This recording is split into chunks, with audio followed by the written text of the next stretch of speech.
মা বোনদের পক্ষ থেকে, গোড়াগাড়ার পক্ষ থেকে, আপনারা তো ভালো বোঝেন। প্লিজ কেউ হুজুরকে আপনারা সহজ করে দেন, এই জায়গাতে শোনেন প্লিজ, প্লিজ হুজুরকে সহজ করে দেন আসতে, হুজুরকে সহজ করে দেন, হুজুরকে সহজ করে দেন আসতে, প্লিজ প্লিজ প্লিজ। সবাই লা ইলাহা ইল্লাল্লাহ, লা ইলাহা ইল্লাল্লাহ, লা ইলাহা ইল্লাল্লাহ, লা ইলাহা ইল্লাল্লাহ, লা ইলাহা ইল্লাল্লাহ, লা ইলাহা ইল্লাল্লাহ। এই সবাই সাইলেন্ট, সবাই সাইলেন্ট। হুজুর মঞ্চ উঠে গেছে, সবাই একটা তাকবীর দেই। লিল্লাহি তাকবীর, লিল্লাহি তাকবীর, লিল্লাহি তাকবীর। আল কোরআনের আলো, কোরআন সুন্নাহর আলো, নারায়ে তাকবীর, লিল্লাহি তাকবীর। আমাদের হুজুর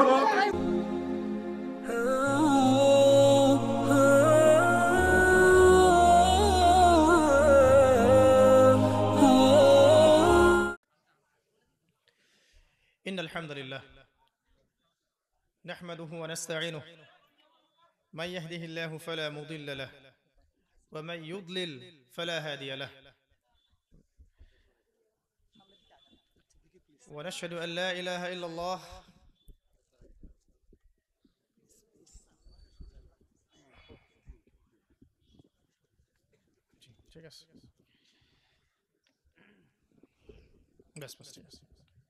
بسم الله أوله وآخره. السلام عليكم ورحمة الله وبركاته. الحمد لله نحمده ونستعينه من يهده الله فلا مضل له ومن يضلل فلا هادي له ونشهد أن لا إله إلا الله وحده لا شريك له ونشهد أن محمدا عبده ورسوله أما بعد فأعوذ بالله من الشيطان الرجيم بسم الله الرحمن الرحيم وقال الله تعالى في كلامه المجيد يا أيها الذين آمنوا اتقوا الله حق تقاته ولا تموتن إلا وأنتم مسلمون وقال الله عز وجل إن تنصروا الله ينصركم ويثبت أقدامكم وقال رسول الله صلى الله عليه وسلم إن الله يرفع بهذا الكتاب أقواما ويضع به الآخرين وقال رسول الله صلى الله عليه وسلم القرآن حجة لك أو عليك رب اشرح لي صدري ويسر لي أمري واحلل عقدة من لساني يفقه قولي اللهم فقهنا في الدين وعلمنا التأويل آمين يا أرحم الراحمين.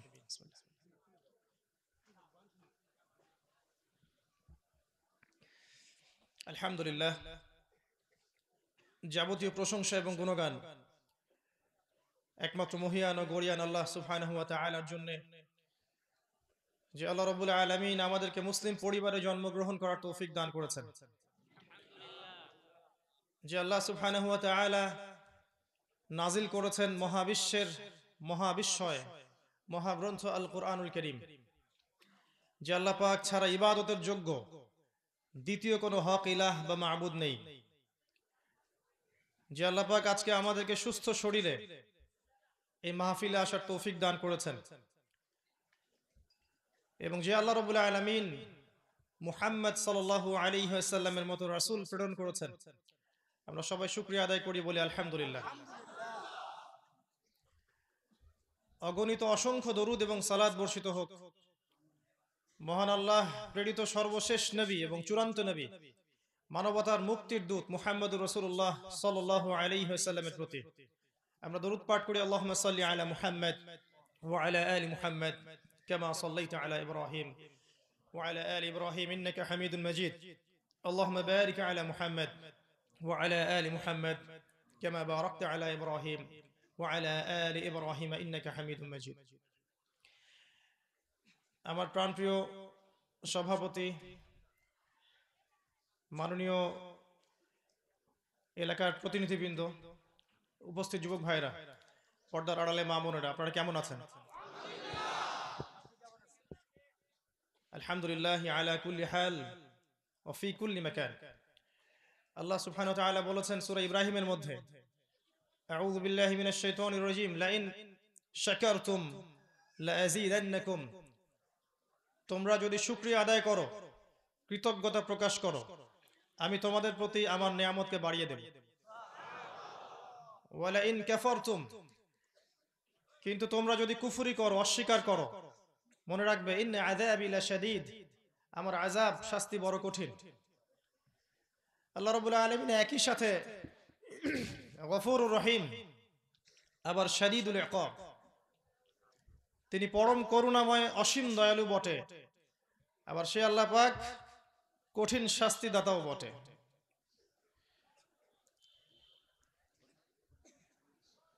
আজকে আমি চেষ্টা করব ইনশাআল্লাহ আজ্জা ওয়া জাল অত্যন্ত গুরুত্বপূর্ণ একটা টপিক নিয়ে কথা বলার জন্য। আজকের আলোচনার টপিক হচ্ছে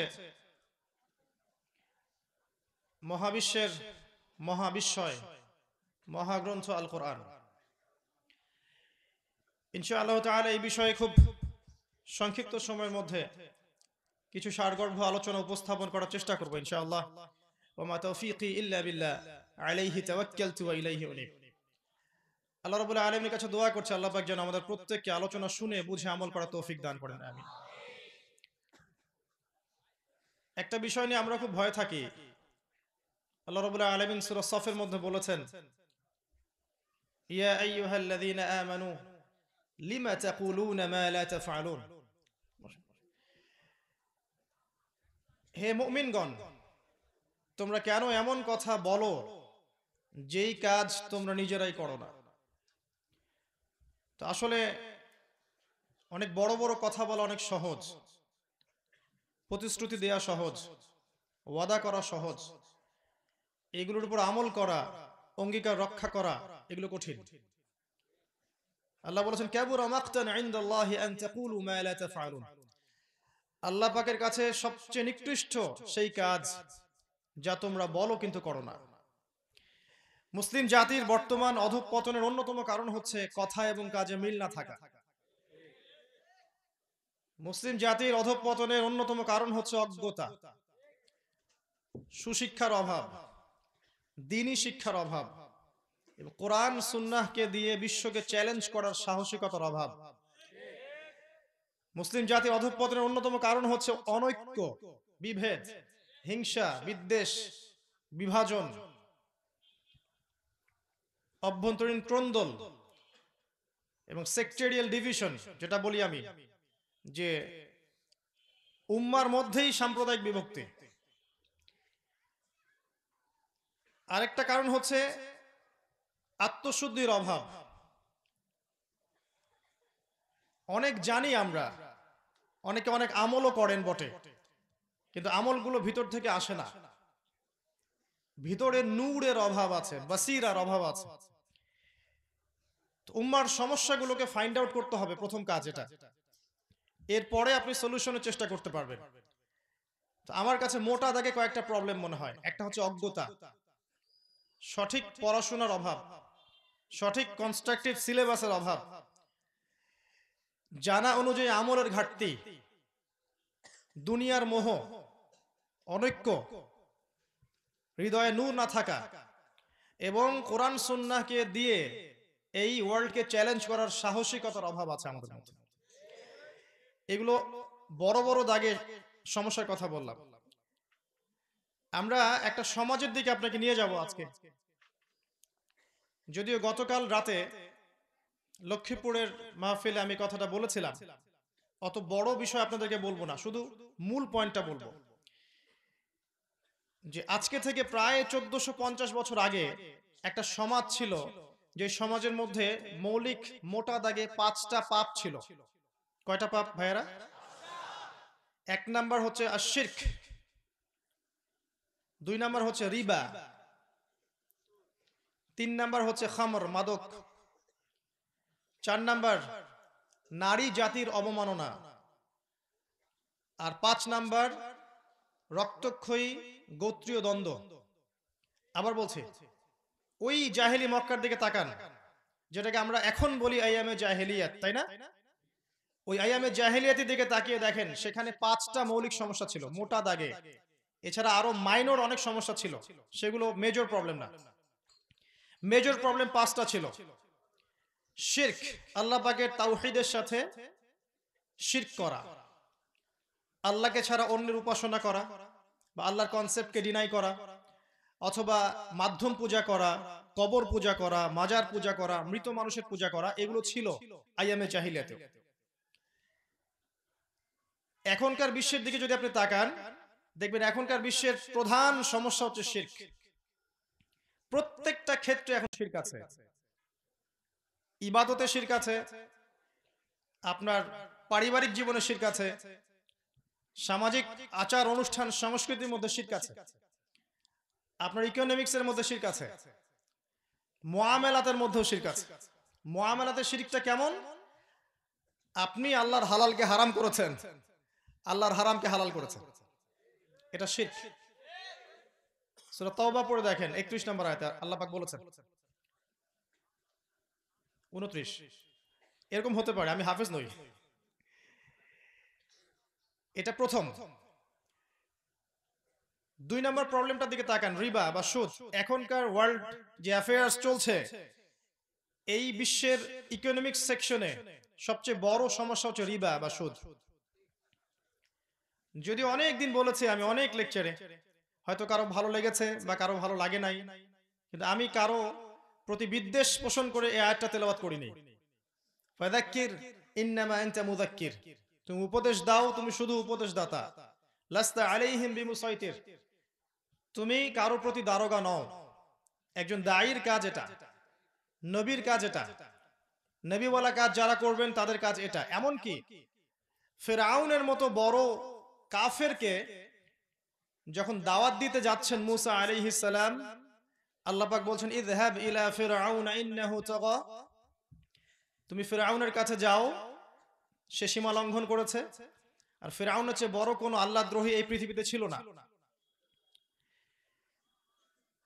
তুমি ফিরআউনের কাছে যাও, সে সীমা লঙ্ঘন করেছে, কিন্তু ফাকুলা লাহু কাওলাল লাইয়িনা লাআল্লাহু ইয়াতাযাক্কারু আও ইয়াখশা, তার কাছে গিয়ে নম্র ভাষায় কথা বলো। ফিরআউনের কাছে গিয়ে নম্রভাবে কথা বলো, উগ্রভাবে কথা বলো না। লাআল্লাহু ইয়াতাযাক্কারু আও ইয়াখশা, হয়তোবা সে উপদেশ গ্রহণ করবে, আমাকে ভয় করবে। এটা নবীকে আল্লাহ পাক বলছেন। তাহলে একজন দায়ী যে সমাজ সংস্কারের চেষ্টা করবে, আল্লাহর পথে মানুষকে ডাকবে, তার অ্যাটিটিউড, কথা বলার ভাষা, শব্দ চয়ন এবং যাদেরকে সে দাওয়া দিচ্ছে তাদের সামনে তাকে নরম হতে হবে। আক্রমণাত্মক ভাবে কাউকে আক্রমণ করে, কারো মনে কষ্ট দিয়ে বা উস্কানিমূলক কথাবার্তা বলে সমাজ সংস্কার করা যাবে না। নবী সাল্লাল্লাহু আলাইহি ওয়াসাল্লাম সম্পর্কে আল্লাহ পাক বলেছেন, তুমি যদি কঠোর মনের হতে, তাহলে মানুষ তোমার কাছ থেকে সরে যেত। এটা আল্লাহর দয়া তোমার প্রতি যে তুমি কোমল মনের মানুষ হয়েছো।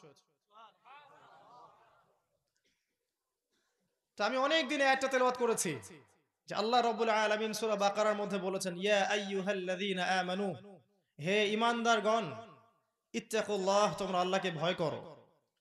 ওয়াযারু মা বাকিয়া মিনার রিবা, সুদের অবশিষ্ট সব অংশ ছেড়ে দাও, চক্রবৃদ্ধি হারে সুদ খেও না। ওয়া ইল্লাম তাফআলু, যদি তোমরা এটা না করো, ফাযানু বিহারবিন মিনাল্লাহি ওয়া রাসূলিহি, তাহলে আল্লাহ এবং তার রাসূলের সাথে যুদ্ধের ঘোষণা শুনে রাখো। ডিসিশন আপনার। আমরা শুধুমাত্র আয়াতগুলো তেলাওয়াত করে শোনাচ্ছি।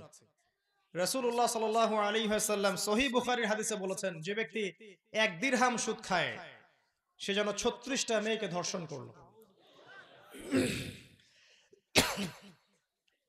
একটা বিখ্যাত হাদিস তো আপনারাও জানেন, সুদের পাপের 73টা শাখা আছে বা 70টা শাখা আছে, দুইটা হাদিস। সবচেয়ে নিম্ন শাখা হচ্ছে নিজের মায়ের সাথে জিনা করা।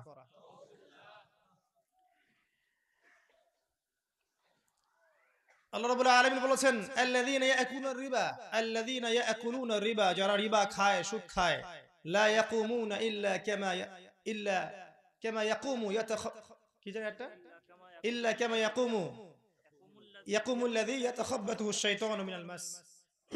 যারা রিবা বা সুদ খাচ্ছে তারা কিয়ামতের মাঠে এমন অবস্থায় উঠবে যে দেখে মনে হবে তাদেরকে জিন ধরেছে। জিন ধরা রোগী দেখেছেন কখনো? বাই দ্য ওয়ে, আপনারা তো জিনে বিশ্বাস করেন কিনা? এখনকার এই সভ্যতা তো জিনে বিশ্বাস করে না, এলিয়েনে বিশ্বাস করে। ফেরেশতাতে বিশ্বাস করে না, এলিয়েনে বিশ্বাস করে। জিনে বিশ্বাস করে না, এলিয়েনে বিশ্বাস করে। কারণ জ্ঞানের ডেফিনেশন তাদের কাছে হচ্ছে পরীক্ষা নিরীক্ষা পর্যবেক্ষণের মাধ্যমে যে সিদ্ধান্তে উপনীত হওয়া যায় সেটাই হচ্ছে জ্ঞান। অতএব আপনি আল্লাহ, ফেরেশতা, জিন, কবরের আযাব, মিজান, পুলসিরাত, জান্নাত, জাহান্নাম এগুলোকে আপনি পরীক্ষাগারে পরীক্ষা করে প্রমাণ করতে পারবেন না। দ্যাট ইজ ওয়াই এগুলোর কোনো এক্সিস্টেন্স বা অস্তিত্ব নাই। নাউযুবিল্লাহ। এটা ওদের স্কুল অফ থট, ওদের ফিলোসফিক্যাল থট, ওদের শিক্ষা দর্শন এটা। আর মুসলিমদের শিক্ষা দর্শন হচ্ছে ওয়াকুলিল হাক্কু মির রাব্বিকুম, হক বা সত্য মিথ্যার মানদণ্ড যেটা, সেটা আল্লাহর পক্ষ থেকে আসবে। আল ইলমু মিন ইনদিল্লাহ, জ্ঞান আল্লাহর পক্ষ থেকে আসে। ওয়া আল্লামাল আদামা আসমা কুল্লাহা, আল্লাহ পাক আদমকে প্রত্যেকটা নাম শিখিয়েছেন। আল্লামাল ইনসান মা লাম ইয়ালাম, মানুষকে সেই জ্ঞান শিক্ষা দিয়েছেন যা মানুষ জানতো না। অতএব বাই ডিএনএ সৃষ্টিগতভাবে আমাদের মধ্যে জ্ঞান ছিল না, আল্লাহ আমাদের মধ্যে জ্ঞান ইনস্টল করেছেন। এরপরে এই জ্ঞানটা ছড়িয়ে পড়েছে আদম থেকে আদমদের সন্তানের মধ্য থেকে। যাই হোক, তো সুদখোরদের অবস্থা হবে এমন কিয়ামতের মাঠে যেন তারা জিনগ্রস্ত, তাদেরকে জিন ধরার মতো অবস্থা থাকে। আর নবী সাল্লাল্লাহু আলাইহি ওয়াসাল্লাম বলেছেন, আমি যখন মেরাজের রাতে সফর করেছি, আমি দেখেছি একদল মানুষকে রক্তের নদীতে ফেলে মাথা ফাটিয়ে দেওয়া হচ্ছে। নাউযুবিল্লাহ। আমি জিজ্ঞাসা করলাম, ইয়া জিবরিল, এরা কারা? আমাকে বলা হলো, এরা হচ্ছে আপনার উম্মতের সেই সব ব্যক্তি যারা ছিল সুদখোর। রক্তের নদী কেন? উত্তর দিতে পারবেন? এক্স্যাক্টলি, সুদের মধ্য দিয়ে মানুষের রক্ত চুষে খাওয়া হয়। ইসলামিক ইকোনমিক সিস্টেম যাকাত কেন্দ্রিক, ব্যবসা কেন্দ্রিক, কৃষি ভিত্তিক, দান সাদাকা কেন্দ্রিক, এটা ইসলামিক ইকোনমিক্স এর বেস। আর বর্তমান ইকোনমিক্স এর বেস হচ্ছে রিবা, সুদ। ওয়া আহাল্লাল্লাহুল বাই'a ওয়া হাররামা রিবা, আল্লাহ পাক ব্যবসাকে হালাল করেছেন, রিবাকে হারাম করেছেন। ডিফারেন্সটা কোথায়? ওরা তো বলছে ইন্নামাল বাই'উ মিসলু রিবা, ব্যবসা সুদের মতোই। আল্লাহ বলছেন আমি ব্যবসাকে হালাল করেছি, রিবাকে হারাম করেছি। বিজনেসে ইসলামিক ইকোনমিক্স এর মধ্যে একটু বোঝেন, মানি বা টাকা এটা মার্কেটের মধ্যে সার্কুলেট করতে থাকে, ঘুরতে থাকে। মূল যেটা মূলধন টাকা, এটা বাজারে ঘুরতে থাকে। ইসলামিক ইকোনমিক্স এমন, আজকে আপনি ধনী আছেন, কালকে আপনি গরিব হতে পারেন, চান্স আছে। কারণ ব্যবসায় লাভ এবং লসের কি আছে? রিস্ক আছে। চিরস্থায়ী কেউ ধনী থাকতে পারবে না ব্যবসায়, কোনো গ্যারান্টি নাই। আর আজকে যে দরিদ্র সে কাল ধনী হতে পারে, ব্যবসায় এই সুযোগ আছে। ইসলামিক মনিটারি সিস্টেমের মধ্যে মানি বা টাকা মার্কেটের মধ্যে সার্কুলেট করতে থাকে, ঘুরতে থাকে। এখানে চিরস্থায়ী ধনী হওয়ার সুযোগ নাই বা চিরস্থায়ী দরিদ্র থাকারও সম্ভাবনা নাই। এটা আল্লাহর হাতে। রিজিকটা কার হাতে? তখন আল্লাহর হাতে। তখন আল্লাহ আপনাকে রিজিক দিবেন। ওই ব্যবসার ওই মার্কেটের উপরে আল্লাহ কন্ট্রোল করবেন। আর যখন আপনি রিবায় চলে গেছেন, এখানে মানি টাকা সার্কুলেট করবে না, বরং এখানে ধনী ডে বাই ডে আরো ধনী হতে থাকবে, আর দরিদ্ররা ডে বাই ডে আরো পভার্টি এবং ডেস্টিটিউশনের মধ্যে যেতে থাকবে। এটাই আল্লাহ পাক হারাম করেছেন, কারণ এটা সবচেয়ে বড় জুলুম বটে। আর যদি এমন হয় ধনীরা ধনী হতেই থাকছে এবং তাদের যাকাতও দিচ্ছে না, তাহলে অবস্থা চিন্তা করেন কি হতে পারে। তো এই হচ্ছে বেসিক ডিফারেন্স। আজকের টপিক ইকোনমিক্স না, না হলে এটা নিয়ে আমি ইনশাআল্লাহ 2 ঘন্টা কথা বলতে পারবো। তো সমস্যাটা হচ্ছে এখানে মানি সার্কুলেট করে না রিবার মধ্যে। এই কারণে ধনীরা চিরস্থায়ী ধনী হতে পারে। এই কারণে ওই সব ধনীদের হাতে কোন কোন ক্ষেত্রে একটা বড় রাষ্ট্র পর্যন্ত জিম্মি হয়ে যেতে পারে। এটাকে বলে ক্যাপিটালিজম বা পুঁজিবাদ। এর অপোজিশনে একটা মতবাদ চালু করা হয়েছিল যেটাকে আমরা কমিউনিজম বলে থাকি। ওই চায়না এবং রাশিয়া যার উপর দাঁড়িয়ে আছে, যদিও বা এই মতবাদটা 100% ইসলামের সাথে সাদৃশ্যপূর্ণ নয়, অনেক পার্থক্য আছে, তারপরেও এর উপর দাঁড়িয়ে চায়না রাশিয়া উন্নতি করেছে। আজকে সারা বিশ্বের দিকে তাকিয়ে দেখেন, বাজার নিয়ন্ত্রণ করছে কারা? চাইনিজরা।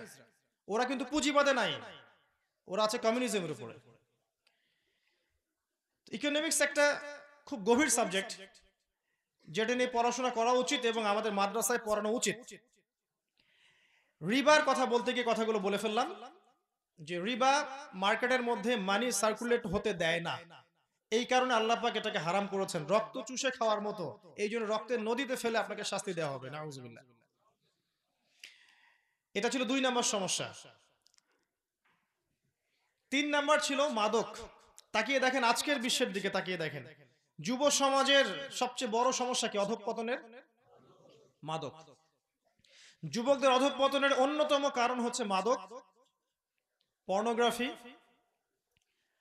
হারাম অ্যাফেয়ার্স, যেটা আমরা খুব পছন্দ করি।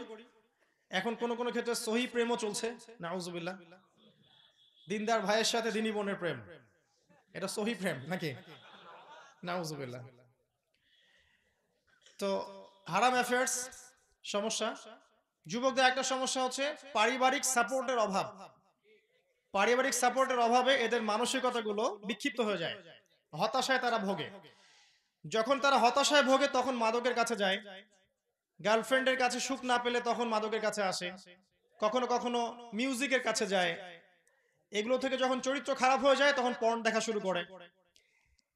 একটা ছ্যাঁকা খেয়ে গেলে তখন মেয়েদেরকে আর ভালো লাগে না, তখন মনে হয় যে আমি আর বিয়ের সাথে কিছু করব না, সারা জীবন এগুলা খারাপ কাজ করেই বেড়াবো। মেয়েরা আসলে ভালো না, আমি কিন্তু বলিনি মেয়েরা ভালো না। কিছু মানুষ তখন মনে করে যে মেয়েরা আর ভালো না, এখন মেয়েদের সাথে হালাল সম্পর্কের দরকার নাই, খালি হারাম সম্পর্ক করব, জীবনটা পার করে ফেলাবো। ধনীর দুলাল হলে আরো মুশকিল, তখন চলে যাবে বারে, বিয়ার খাবে, হুইস্কি খাবে, অ্যালকোহল খাবে, মারামারি করবে, গুন্ডা মাস্তানি করবে। আর কোন কোন ক্ষেত্রে গুন্ডা মাস্তানি করে আবার কেরিয়ারও ভালো হয়ে যায়। অনেক সময় যে যত বড় গুন্ডা হতে পারে তার কেরিয়ার তত ভালো হয়ে যায়। তো এগুলো যুবকদের সমস্যা। একটা কথা বলি এখানে, যে প্রবলেমস গুলো হয়, হতাশা বলেন, মাদক বলেন, পর্নোগ্রাফি বলেন, আপনার হারাম অ্যাফেয়ার্স বলেন, বেকারত্ব, চাকরি পাচ্ছেন না, দারিদ্রতা, ফিউচারের টেনশন, বিয়ে করতে পারছেন না, সবকিছু কঠিন মনে হয়। এগুলো যুবকদেরকে নিয়ে যায় খারাপ পথের দিকে, শয়তানের আনুগত্যের দিকে। তখন তারা মনে করে এখানে গেলে মনে হয় সুখ পাবো, মনে হয় মিউজিকে সুখ পাবো, হয়তো মাদকে সুখ পাবো, বা গার্লফ্রেন্ডের কাছে গেলে সুখ পাবো, বা বড় পলিটিক্যাল পাওয়ার অ্যাচিভ করতে পারলে আমি সুখ পাবো, স্ট্যাটাস বাড়বে। বা অনেকে ধনী হওয়ার জন্য হারাম রাস্তা খোঁজেন, দ্রুত টাকা আর্ন করার জন্য। বিশ্বাস করেন ভাই, এগুলো আপনাকে চিরস্থায়ী সুখ শান্তি দিবে না। এগুলো সাময়িক একটা নেশা দিতে পারে, মাদকের মতো একটা সাময়িক নেশা, ঘোর দিতে পারে। চিরস্থায়ী সুখ শান্তি এবং সাকিনা কে দিবে জানেন? আল্লাহ রাব্বুল আলামিন। তার মাধ্যম হচ্ছে আল কোরআন এবং রাসূলুল্লাহ সাল্লাল্লাহু আলাইহি ওয়াসাল্লামের সুন্নাহ। আপনি সমস্ত এইসব উৎসগুলোকে ছেড়ে ফেলেন, ফেরে হাতের মধ্যে কোরআন ধরেন, দেখবেন মনের মধ্য থেকে প্রশান্তি পাচ্ছে। কোরআন আপনাকে এত প্রশান্তি দিবে, এত সুখ দিবে, মনে এমন নূর নিয়ে আসবে, সারা দুনিয়া যদি আপনার থেকে দূরে চলে যায় আপনার কিচ্ছু মনে হবে না। আপনার আপনজনরা যদি আপনাকে নাও বোঝে আপনার কিচ্ছু মনে হবে না। আপনি হকের উপর থাকার পর দেখবেন সবকিছু সংকীর্ণ হয়ে আসছে, সবাই আপনাকে ছেড়ে চলে যাচ্ছে, ভালো মন্দ বলছে, পরিবার থেকে বাধা পাচ্ছেন, সমাজ থেকে বাধা পাচ্ছেন, পিতামাতা বাধা দিচ্ছে, গার্লফ্রেন্ড ছেড়ে চলে গেল, চাকরি পাচ্ছেন না, দাড়ি রাখছেন বলে বিয়ে হচ্ছে না, তো দেখবেন আপনার মনে তারপর একটা শান্তি কাজ করবে, কারণ আপনি কোরআন ধরে আছেন। আমি এই কথাগুলো এই জন্য বলতে পারি বিকজ আমি আপনাদের বয়সী, আর আপনারা জানেন না যে আমার আব্বা মারা গেছেন আমার বয়স যখন 7 বছর, তখন থেকে নিয়ে এই যে 30 বছর পর্যন্ত আমাকে কতগুলো স্ট্রাগলের সিঁড়ি পার হয়ে এই জায়গায় আসতে হয়েছে। আমাকে কেউ কখনো একটা ইসলামিক বই হাদিয়াও দেয়নি, বিশ্বাস করলেন? একটা বই, পুরো বংশ মিলে একটা ইসলামিক বই কেউ কিনে আমার হাতে তুলে দেয়নি, এটা পড়ো আল্লাহ তোমাকে হেদায়েত দিবে। আমার এই লেকচার হয়তো তারাও শুনবে, তারাও স্বীকার করবে কথাটা। তবে আমার আব্বা যতদিন বেঁচে ছিলেন, আল্লাহ পাক তাকে জান্নাতবাসী করুন, তিনি আমার শুরুটা করেছিলেন কোরআন দিয়েই, আলহামদুলিল্লাহ। তো এই জন্য আমি আপনাদের সাইকোলজি গুলো ভালো বুঝি। তো এই মাদকটা এখনকার বিশ্বের দেখবেন প্রধান সমস্যা, যুবকদের অধঃপতনের। 1 নাম্বার কি প্রবলেম বলেছিলাম? শিরক। 2 নাম্বার সুদ। 3 নাম্বার হচ্ছে এই যে মাদক। আইন দিয়ে, প্রশাসন দিয়ে, পুলিশ দিয়ে লস গুলো বাস্তবায়ন করে কোশ্চিনকালেও সমাজ থেকে 100% মাদক দূর করতে পারবেন না, যতক্ষণ পর্যন্ত মানুষের ভিতরটাকে, ইন্টারনাল যে আত্মাটা আছে, এটাকে আপনি আল্লাহর আনুগত্যে না নিয়ে আসতে পারছেন। যখন দেখবেন যুবকরা এসব থেকে মুখ ফিরিয়ে আল্লাহর কোরআনকে ধরেছে হাতে, নামাজ পড়ছে 5 ওয়াক্ত, দান সাদাকা করছে, কোরআন তেলাওয়াত করছে, রোজা রাখছে, দাড়ি ছেড়ে দিয়েছে, টাকনুর উপর কাপড় পরছে, হারাম অ্যাফেয়ার ছেড়ে দিয়েছে, হালাল খাচ্ছে, অটোমেটিক দেখবেন এই যুবক কোশ্চিনকালেও মাদকের কাছে যাবে না। কিচ্ছু করতে হবে না, শুধু মানুষের অন্তর জগৎটাকে পরিবর্তন করতে হয়। এটাই ছিল নবীদের কাজ। তারা এসে মানুষের আত্মাটাকে, আমাদের নবী সাল্লাল্লাহু আলাইহি ওয়াসাল্লাম আগে মানুষের মস্তিষ্কটাকে, আত্মাটাকে পরকালমুখী করেছেন, দুনিয়া থেকে পরকালমুখী করেছেন। মানুষকে বুঝিয়েছেন যে তোমাকে মৃত্যুবরণ করতে হবে, কবরে সওয়াল জবাব হবে, জান্নাত জাহান্নামের বিষয় আছে, আল্লাহর সামনে দাঁড়িয়ে তোমাকে জবাবদিহি করতে হবে। এই চেতনা যখন ঢুকবে ভিতরে, অটোমেটিক দেখবেন মানুষ পাপ থেকে দূরে আছে। এরপরেও পাপ হতে পারে, তখন পাপের শাস্তি হবে, আইন হবে, বিচার হবে। চতুর্থ সমস্যা ছিল ওই যুগের নারীর অবমাননা। একটু বিচক্ষণ দৃষ্টিতে দেখেন, আজকের বিশ্বে নারীদের উপর যে অবমাননা হচ্ছে, ধর্মের নামে হোক আর অধর্মের নামে হোক, এটা আইয়ামে জাহিলিয়াতকেও হার মানিয়েছে।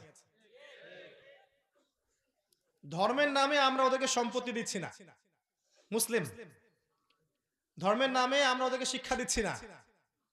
নারীরা সারা দেশ চষে বেড়াবে, ফিতনা ছড়াবে না, দিনী মসজিদে আসলে, মসজিদে আসলে বা দিনী হালাকায় আসলে ফিতনা ছড়াবে, তাই না? আমরা বলছি না এগুলো?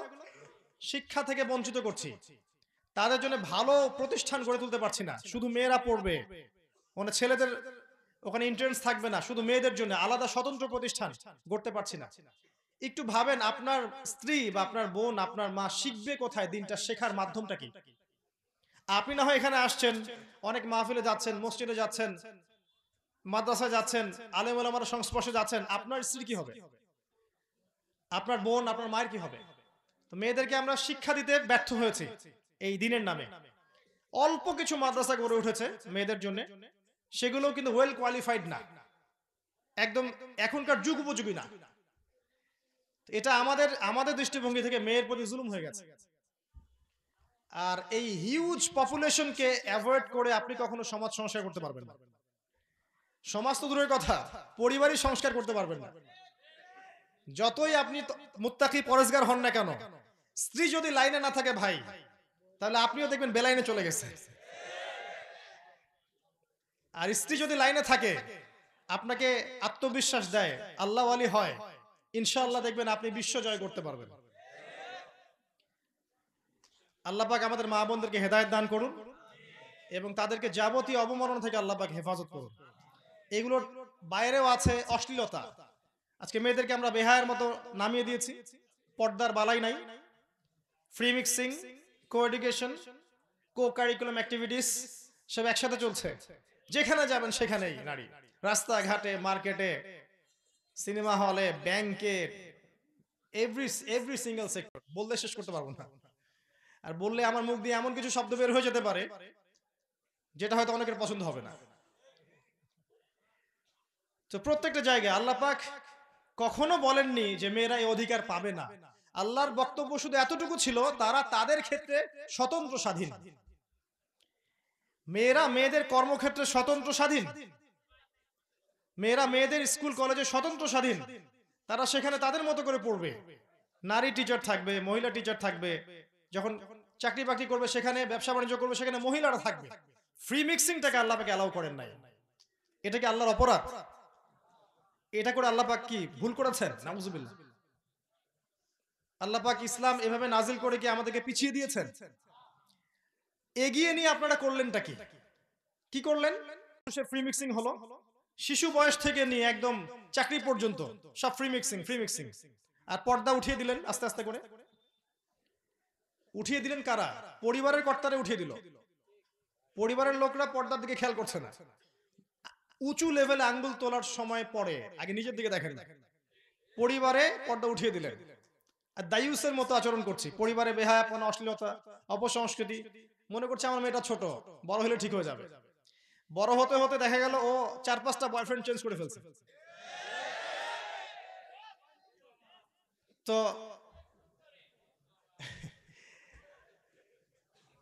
আপনাদের দিকেও আসছি ইনশাল্লাহ। আমরা কি করলাম তাহলে? ফ্রি মিক্সের মধ্য দিয়ে কি হলো? বেহায়াপনা ছড়াচ্ছে। যখন আপনি নারীদেরকে এভাবে ছড়াবেন, পরিবারের ক্ষেত্রে হোক, সমাজের ক্ষেত্রে হোক, আস্তে আস্তে যেটা হবে যে ছেলে মেয়ের মধ্যে একটা চৌম্বক আকর্ষণ আল্লাহ পাক সৃষ্টি করে দিয়েছেন। এর ফলশ্রুতিতে দেখা যাবে যে সমাজে দুর্ঘটনা ঘটবে, নারী পুরুষের মধ্যে হারাম অ্যাফেয়ার্স হবে, জেনা বাড়বে, পরকিয়া বাড়বে। আর এই যে পর্নোগ্রাফি যে ছড়িয়ে দেওয়া হয়েছে, পর্নোগ্রাফির মধ্য দিয়ে মানুষকে আর মানুষ রাখা হয় নাই, মানুষকে বানানো হয়েছে পশু। একটু বোঝেন, যারা পর্ন আসক্ত তারা একটা মেয়ের দিকে এই দৃষ্টিতে তাকাতে পারে না যে সে একটা মানুষ। সে যখন তাকায় মনে হয় একটা ভোগের বস্তু, একে ভোগ করতে হবে, তাকে সম্মান দিতে হবে, বা সে একটা আলাদা মানুষ, তার একটা আত্মা আছে, তার একটা সত্তা আছে, এই কনসেপ্ট থাকে না। মনে হবে সে ভোগের বস্তু। এটা কিন্তু পরিকল্পিতভাবে সারা বিশ্বে ছড়িয়ে দেওয়া হয়েছে, যাতে করে নারীকে নারী মনে না করে পুরুষরা। এবং যখন এরকম সেন্টিমেন্ট তৈরি হবে, তখন ধর্ষণ বাড়তে থাকবে। এবং দেখবেন ডে বাই ডে এটা বাড়ছেই আর বাড়ছে আর বাড়ছে। আইন দিয়ে আপনি পারবেন না ডমিনেট করতে, যতক্ষণ পর্যন্ত সমস্ত পর্ন সাইট বন্ধ করছেন। রুলস করে যতক্ষণ পর্যন্ত সমস্ত পর্ন সাইট বন্ধ না করছেন, ধর্ষণের সংখ্যা কমবে না। ছেলেদেরকে দোষ দিয়ে লাভ নাই যে ছেলেদের মনে রোগ আছে। যখন একটা ছেলে, এখন তো মেয়েরাও পর্ন দেখে, সবাই, ছেলে মেয়ে সবাই, এরা যখন রাতের বেলা প্রত্যেক রাতে এগুলো দেখতে থাকবে, ওর মাইন্ডসেটটা পরিবর্তন হয়ে যাবে। ভালোবাসাকে যৌনতা দিয়ে পরিবর্তন করে দেয়া হয়েছে। ভালোবাসা, এই যে ভালোবাসা, স্ত্রীর প্রতি একটা ভালোবাসা, মহব্বত, দেখবেন ওটাকে একটা যৌনতা দিয়ে পরিবর্তন করে দেয়া হয়েছে। ওই যৌনতাকে মনে করা হয় এখন ভালোবাসা। নাউজুবিল্লাহ। সেটা অন্য একটা বিষয়। যেসব পরিবারে স্বামী স্ত্রীর মধ্যে মধুর সম্পর্ক আছে, তাদের জীবনটা আর যাদের মধ্যে এই সম্পর্ক নাই, তাদের জীবনকে এক। যারা বিয়ের আগে কখনো কোনো মেয়েকে স্পর্শ করেনি, একটা মেয়েকে দিনের কারণে ভালো লেগেছে, ভালোবেসেছে, বিয়ে করেছে, তাদের সংসারটা সুখী না? আর যারা বিয়ের আগে অনেকগুলো মেয়ের সংস্পর্শ পেয়েছে, অনেকগুলো প্রেম করেছে, অ্যাফেয়ার্স হয়েছে, জেনা হয়েছে, পরে গিয়ে একটা বিয়ে করেছে, ওর সংসার কি সেম হবে? তো এখানে ভালোবাসাকে যৌনতা দিয়ে পরিবর্তন করা হয়েছে। এই কাজটা করেছে পর্নোগ্রাফি। এর মূল রূপকার কে জানেন? বাংলাদেশ না, এর মূল রূপকার হচ্ছে পশ্চিমা বিশ্ব। বিশ্বের যত বড় বড় ফাসাদ, রিবা বলেন, পর্নোগ্রাফি বলেন, মাদক বলেন, শিরক বলেন, ইকোনমিক স্যাংশন বলেন, বড় বড় যে বিষয়গুলো আছে, ইভেন এই জঙ্গিবাদের কথাই বলেন, সবগুলোর মূল রূপকার হচ্ছে এরা। এগুলোর মূল রূপকার সুকৌশল এগুলোকে তৈরি করে সারা বিশ্বে ছড়িয়ে দিয়েছে ওদের ভিশন বাস্তবায়ন করার জন্য। ভিশনটা কি? They want to rule the world. তারা এই বিশ্বকে শাসন করতে চায়। আর এই বিশ্বকে শাসন করতে গেলে সবচেয়ে বড় বাধা মুসলিমরা, মুসলিম যুবকরা, তরুণরা এবং আল্লাহওয়ালা মানুষেরা। কারণ তারা শিরকের সাথে আপোষ করে না, বেদাতের সাথে আপোষ করে না, হারাম মানতে চায় না, জিনা করতে চায় না, মাদক খেতে চায় না। এরা বাধা দেয়, কথা বলে, কথা বলে। তো এদের ইন্টারনাল আত্মাটাকে ধ্বংস করে দেওয়ার জন্য মাদক, পর্নোগ্রাফি, রিবা এইসব ছড়িয়ে দেওয়া হয়েছে। আত্মার মধ্য থেকে নূর চলে গেছে, নূর চলে গেলে ঈমান আর কাজ করবে না। আর ঈমানের তেজ যখন কমে যাবে তখন ওই জাতিটাকে দিয়ে আপনি কোনো চ্যালেঞ্জিং বিষয় আশা করতে পারেন না। আমরা এখানে না বসে যদি এটা সাহাবায়ে কেরামের মজলিস হতো, তারা কখন এগুলোর সাথে আপোষ করতেন? তো এই হচ্ছে বাস্তবতা। তো অনেকগুলো কথা বলে ফেললাম মাঝখানে, আমি মূল প্রসঙ্গে আসি। এই নারীর অবমাননা ওই যুগের চাইতে এখন বেশি হচ্ছে। ধর্মের নামে হোক, অধর্মের নামে হোক, বেহায়াপনার নামে হোক, এই যে ধর্ষণ করা হচ্ছে, জেনা হচ্ছে, ব্যভিচার হচ্ছে, পরকীয়া বাড়ছে। গেট আপ, ড্রেস আপ দেখলে তো মনে হচ্ছে মাশাআল্লাহ সবাই হুর পড়ি নাকি। আরেকটা কথা বলি কষ্ট করে, যে কিছু ডিজিটাল পর্দাও আছে এখন, যেগুলো সমাজে মুসলিমদের মধ্যে ফিতনা ছড়াচ্ছে বেশ। খাস পর্দা করুন করার মতো করে। পোশাকটা এমন হবে না যে পোশাকটা দিয়ে গায়ের কাঠামো বোঝা যায়, 1 নাম্বার। 2 নাম্বার, পোশাকটা এমন হবে না যে পোশাক পরার পরে গায়ের রং বা গায়ের এই যে স্কিন দেখা যায়। আমার এখান থেকে এই অংশ স্কিন দেখা যাচ্ছে কি? এটা পর্দা, এটা পর্দা নয়। কাপড় এমন হবে না যে আপনি মেয়ে হয়ে ছেলের পোশাক পরছেন, এমন কাপড় পরা যাবে না। আর 4 নাম্বার হচ্ছে অমুসলিমদের সংস্কৃতি যেগুলো পোশাকের মধ্যে আছে এগুলো পরা যাবে না। এই 4টা মূলনীতি মা বোনদেরকে মানতে হবে। আল্লাহ পাক তাদেরকে মানার তৌফিক দান করুন এবং আমাদের স্বামী এবং বাবাদেরকে এই তৌফিক দান করুন যাতে আমরা স্ত্রীদেরকে পর্দায় রাখতে পারি, মেয়েদেরকে পর্দায় রাখতে পারি। সারা বিশ্ব কোথায় চলে যাক যাক ভাই, সারা দেশ কোথায় যায় যাক, সারা সমাজ কোথায় যায় যাক, আপনি আপনার গঠন এককটা ঠিক রাখেন, আপনার পরিবার। তবে যখন সমাজ কলুষিত হয়ে যায় তখন পরিবারও ঠিক থাকে না। কারণ আমাদের পরিবার তো সমাজের অন্তর্ভুক্ত। পরিবার হচ্ছে একটা সমাজের গঠন একক। তো সমাজ যদি কলুষিত হয় তখন একা একা তো আর ভালো থাকা যায় না। তাই ভালো মানুষদের সংস্পর্শে থাকতে হয়, আল্লাহওয়ালাদের সংস্পর্শে থাকতে হয়, তাদের সাথে মিলেমিশে একটা কমিউনিটি বেস থাকতে হয়। আলেম ওলামার সংস্পর্শে গিয়ে, মাদ্রাসা মসজিদের সাথে সম্পৃক্ত রেখে, দিনী হালাকার মধ্যে, নামাজের মাধ্যমে, নামাজ জামায়াত এগুলোর মধ্য দিয়ে কিন্তু দেখবেন যে আপনি সমাজে সামাজিকভাবে বেঁচে আছেন। আর এখন পরিবারগুলো হয়ে গেছে সব স্বতন্ত্র। দেখা যায় একটা পরিবারের মধ্যেই সব সদস্য আলাদা আলাদা জগতে বাস করে। কিভাবে? সবার হাতে একটা করে ফোন আছে, সবার একটা একটা আলাদা জগৎ। একটা ঘরের মধ্যে বসে সবাই গল্প করছে, দেখবেন সবার হাতে একটা করে ফোন। সবাই আলাদা আলাদা জগতে বাস করছে একই ছাদের নিচে বস করার পরেও। তো আমরা আল্লাহর কাছে দোয়া করছি এই মজলিসে ইনশাআল্লাহ আল্লাহ পাক দোয়া কবুল করবেন। আল্লাহ পাক যেন আমাদেরকে সমস্ত রকম শিরক থেকে মুক্ত রাখেন, সুদ থেকে মুক্ত রাখেন, মাদক দ্রব্য থেকে মুক্ত রাখেন এবং পর্দার মধ্যে থাকার তৌফিক দান করেন মা বোনদেরকে। ছেলেদেরও পর্দা আছে। আল্লাহ পাক সূরা নূরের মধ্যে আগে ছেলেদের পর্দার কথা বলেছেন। ছেলেদেরকেও পর্দা করতে হবে। এটার জন্য অনেকে অনেক বেগ পান, অনেক প্রশ্ন করেন। উত্তর আমি একটা দিব খালি, যে যত বেশি কোরআনকে সময় দিবে তার কাছে দুনিয়ার এই চাকচিক্য ভালো লাগবে না। যে যত বেশি কোরআনকে সময় দিবেন, আমার চাইতে আপনারা বেশি দিতে পারেন, আমি যে খুব বেশি দিচ্ছি তা বলছি না। এখানে অনেক উপস্থিত মানুষ আছেন যিনি হয়তো আমার চেয়ে বেশি তেলাওয়াত করেন, আমার চেয়ে বেশি গবেষণা করেন, অনেক বেশি সময় দেন। তো যে যত বেশি সময় দিবেন কোরআনকে, তার কাছে দুনিয়ার নোংরামিগুলো তত খারাপ লাগবে। আপনার নজরকে হেফাজত করা ইজি হবে আপনার জন্য।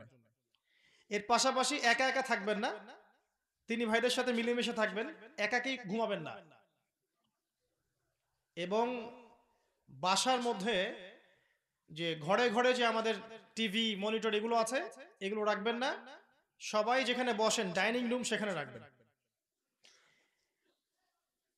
যাবতীয় পর্ন সাইটগুলোকে ব্লক করে রাখবেন আপনার ফোন থেকে। এটা করা যায়। 5 ওয়াক্ত নামাজ টাইম টু টাইম পড়বেন। রাসূলুল্লাহ সাল্লাল্লাহু আলাইহি ওয়াসাল্লামের সুন্নাহ মতো চলার চেষ্টা করবেন এবং আপনার সাধ্য মতো আপনি দ্বীনের দাওয়াতি কাজ করার চেষ্টা করেন, মানুষকে আল্লাহর পথে ডাকার চেষ্টা করেন। দেখবেন আপনার মন থেকেই এই খারাপ বিষয়গুলোর প্রতি আকর্ষণ কাজ করবে না, কমে যাবে ইনশাআল্লাহ। এটা একটা টিপস দিলাম। আরেকটা হচ্ছে বেশি থেকে বেশি আল্লাহর জিকির করবেন। সুবহানাল্লাহ, আলহামদুলিল্লাহ, আল্লাহু আকবার, লা ইলাহা ইল্লাল্লাহ, লা হাওলা ওয়ালা কুওয়াতা ইল্লা বিল্লাহ, এগুলা। পাশাপাশি লা ইলাহা ইল্লাল্লাহু ওয়াহদাহু লা শারীকা লাহু, লাহুল মুলক ওয়া লাহুল হামদু ওয়া হুয়া আলা কুল্লি শাইইন কাদির, এটা। এছাড়াও সকাল সন্ধ্যা যত দোয়া আছে মাসনুন, এগুলো করলে আপনার মনের মধ্যে নূর চলে আসবে ইনশাআল্লাহ। আরেকটা বলবো, মৃত্যুকে স্মরণ বেশি বেশি স্মরণ করলে দেখবেন যে আপনার মনের মধ্য থেকে এই আকর্ষণগুলো উঠে যাচ্ছে। সব উঠে যাবে না তাই বলে আবার, না হলে তো আপনারও সমস্যা।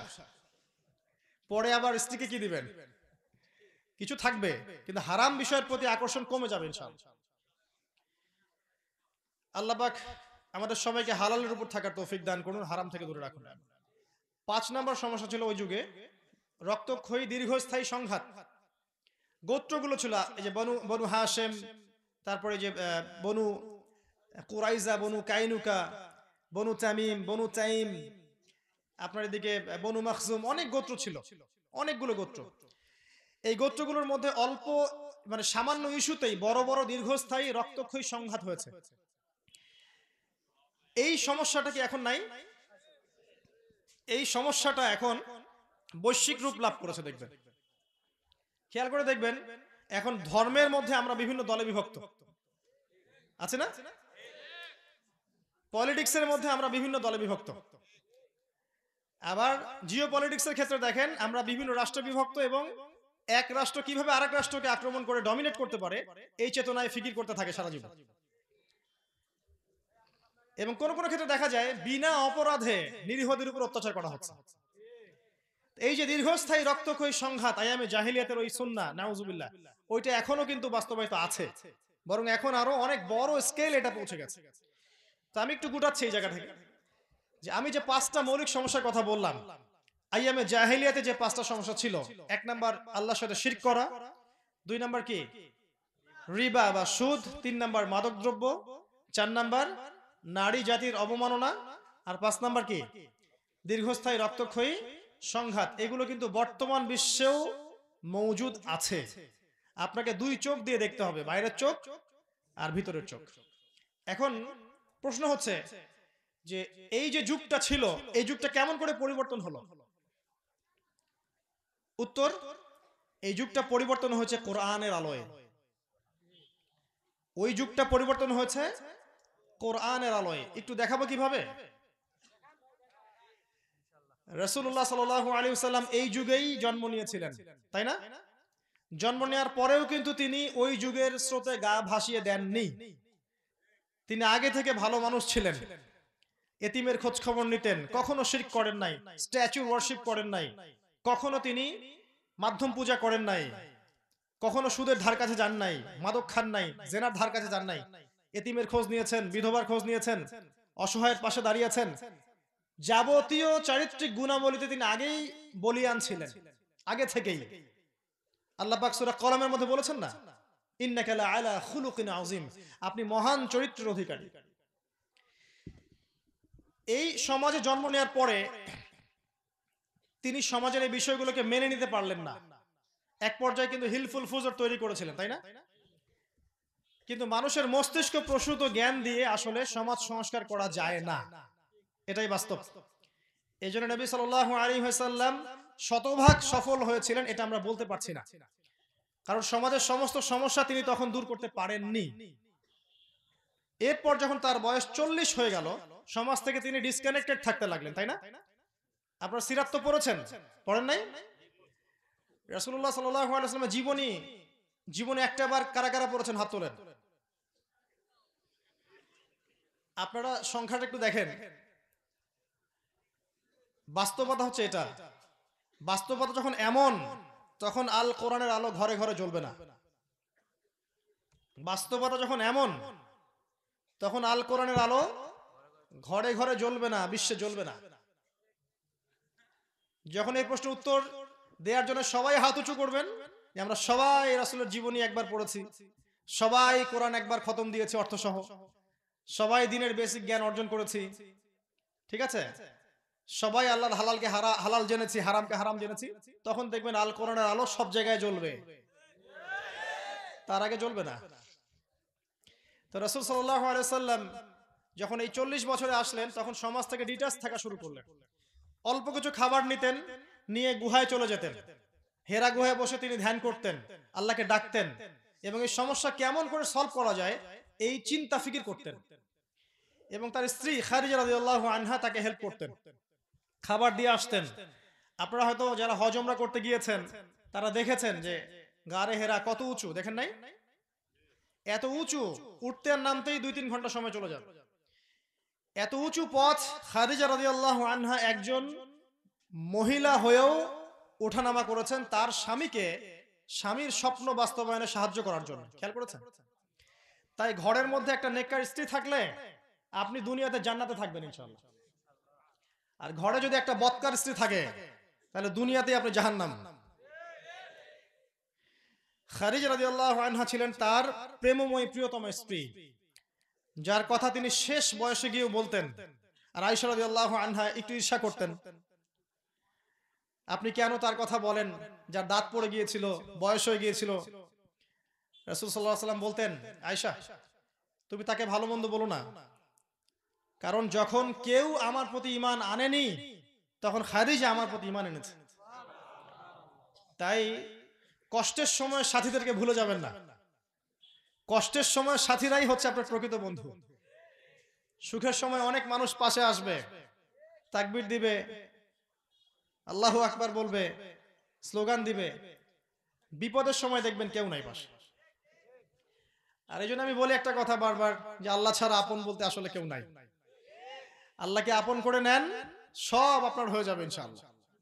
আল্লাহকে পর করে অন্যদেরকে আপন করতে যান, সব ভেস্তে যাবে, কিছু থাকবে না।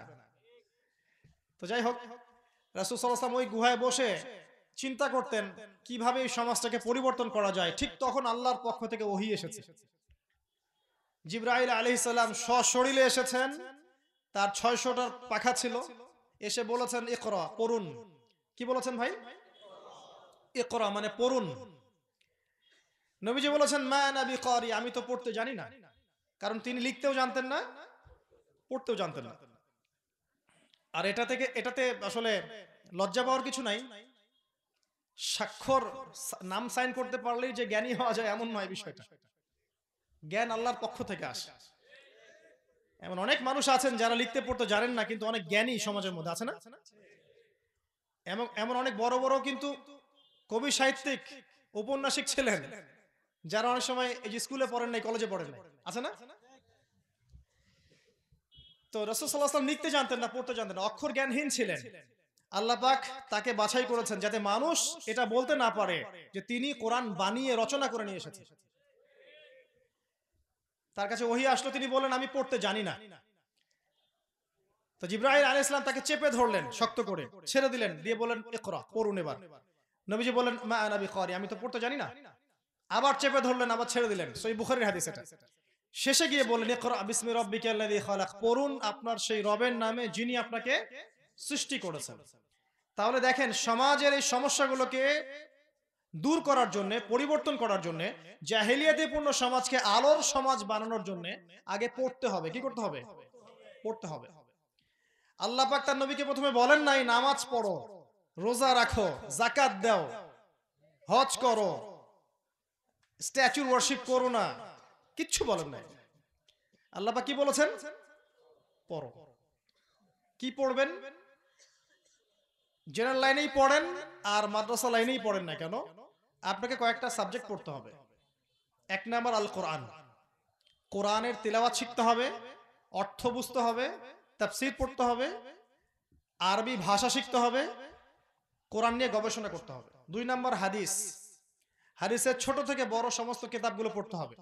একদম হাদিস 40 থেকে শুরু করে এই যে ফয়জুল কালাম, রিয়াদুস সালিহিন, মিশকাত, বুলুগুল মারাম, নাসাই, আবু দাউদ, তিরমিজি, বুখারী, মুসলিম, সব ধাপে ধাপে, একবারে আবার গাছের আগালে উঠতে যাবেন না। 3 নাম্বার পড়তে হবে সিরাত, রাসূলুল্লাহ সাল্লাল্লাহু আলাইহি ওয়াসাল্লামের জীবনী।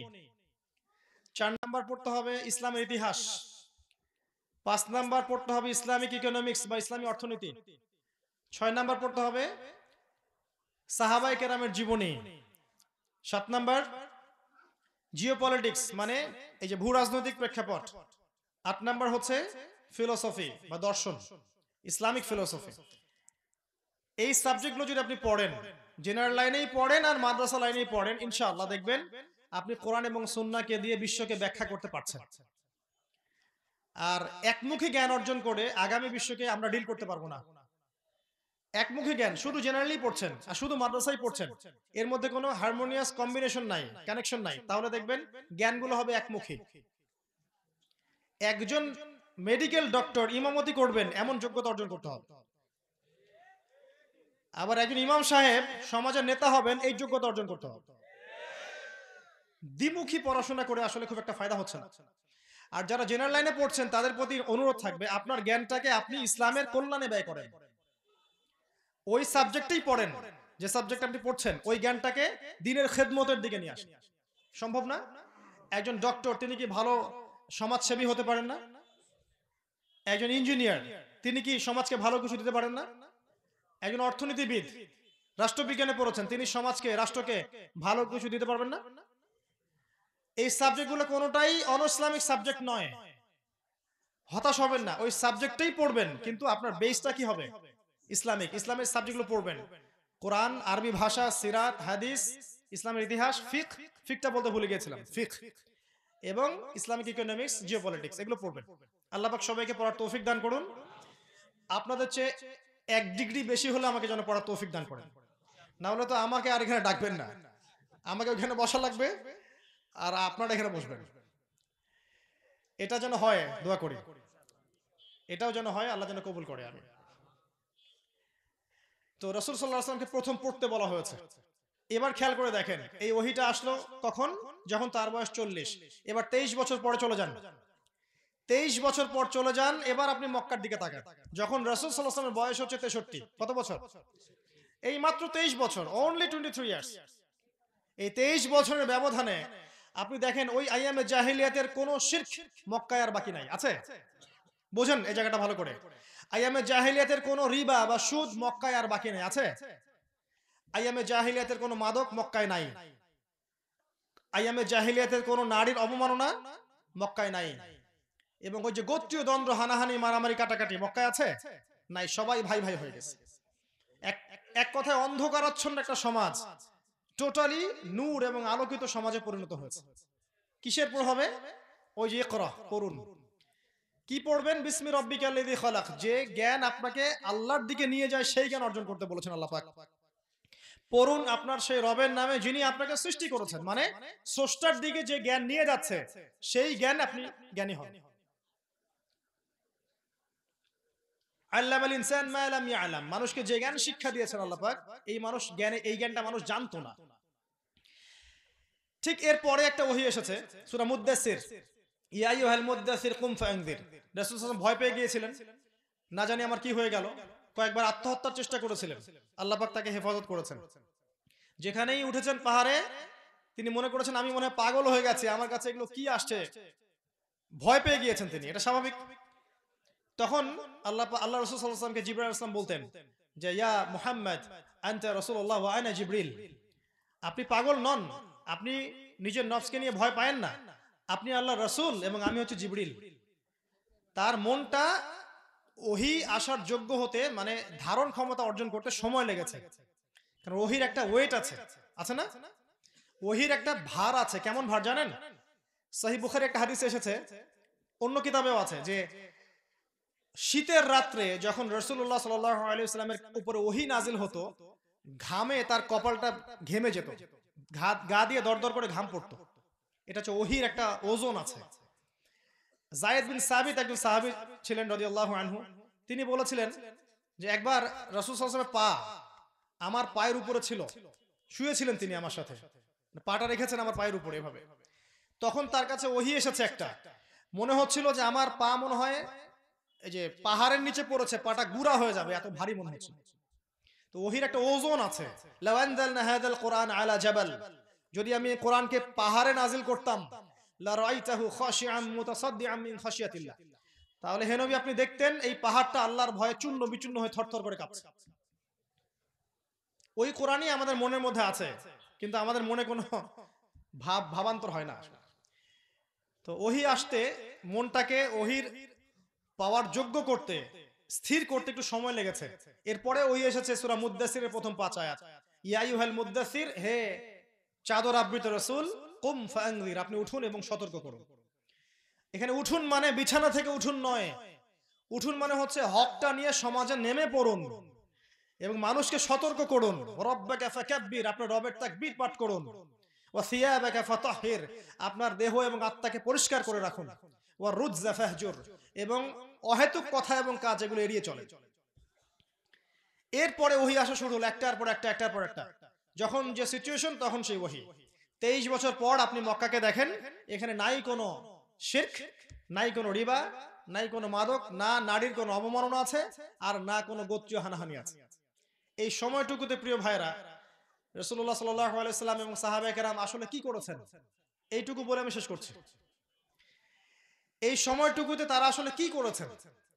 শুধু কি দাওয়াতি কাজ করেছেন, বা শুধু কি আমল করেছেন, না শুধু জিকির করেছেন, নাকি শুধু কোরআন তেলাওয়াত করেছেন, না শুধু বদর উহুদের মতো যুদ্ধ করেছেন? কি করেছেন আসলে?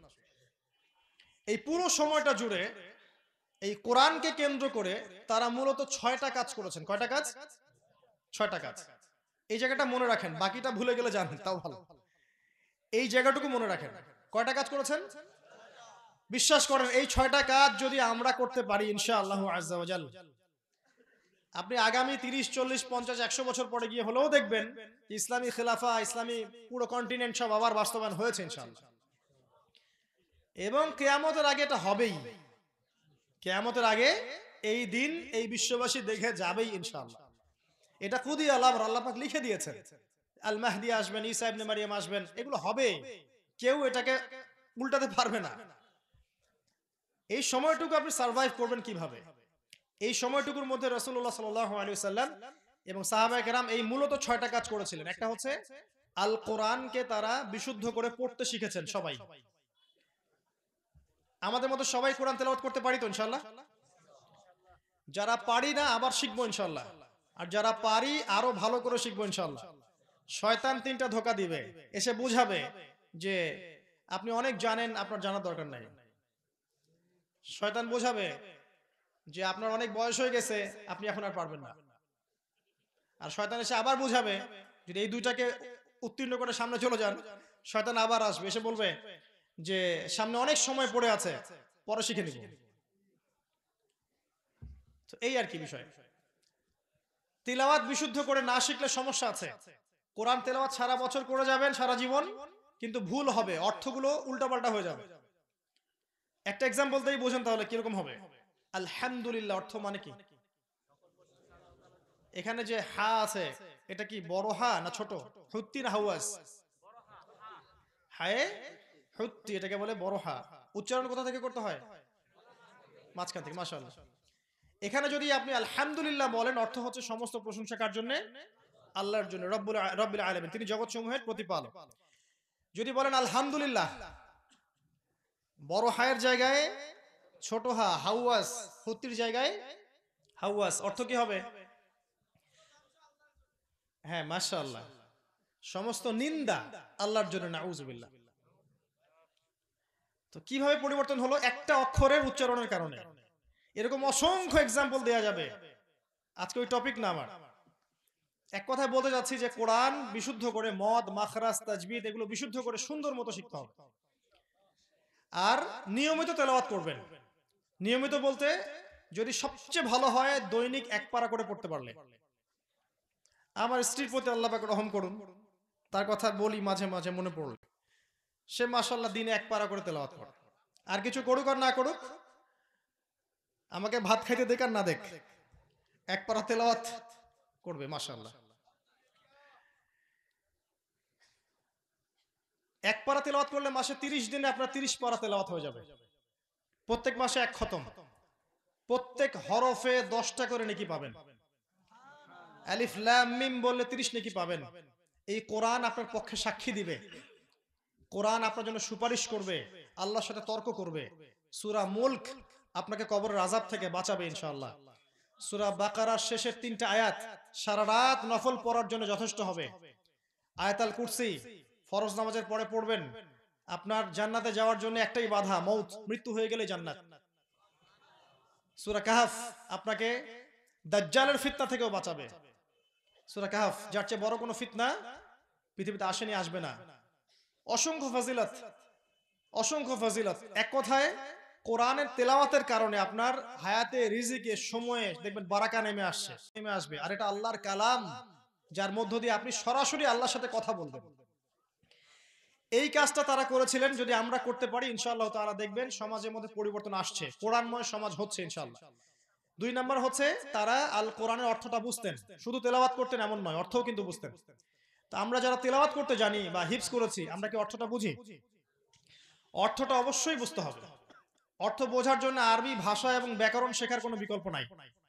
যদি আরবি ভাষা এবং ব্যাকরণ না শেখেন, তাহলে আপনি একটা ভাবার্থ পাবেন, আপনি গভীরে ঢুকতে পারবেন না। আমার কথা তো বুঝতে পারছেন না? কোরআনের আয়াতের ভিতরে ঢুকতে পারবেন না, ভাবার্থ বা ভাষা একটা অর্থ পাবেন।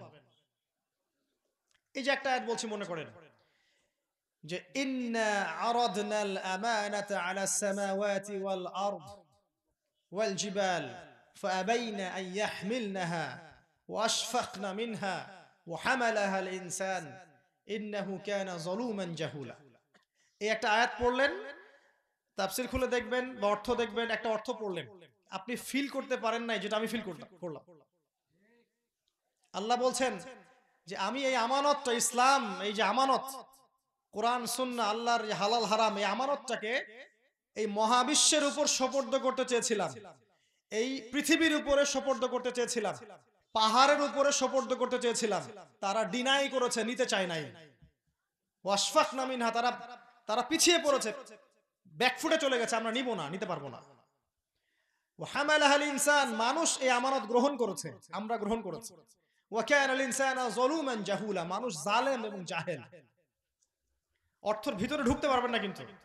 ইন্নাল ইনসানা লিরাব্বিহি লাকানুদ, মানুষ তার রবের প্রতি অকৃতজ্ঞ চরমভাবে। ওয়া ইন্নাহু আলা যালিকা লাশাহিদ, আর মানুষ নিজেই এর সাক্ষ্যের জন্য যথেষ্ট। অর্থ ফিল করতে পারবেন না। ইন্নাহু লাকুরআনুন কারীম ফি কিতাবিন মাকনুন লা ইয়ামাসসুহু ইল্লাল মুতাহহারুন, এগুলা ফিল করতে পারবেন না, ভাষা অর্থ পাবেন।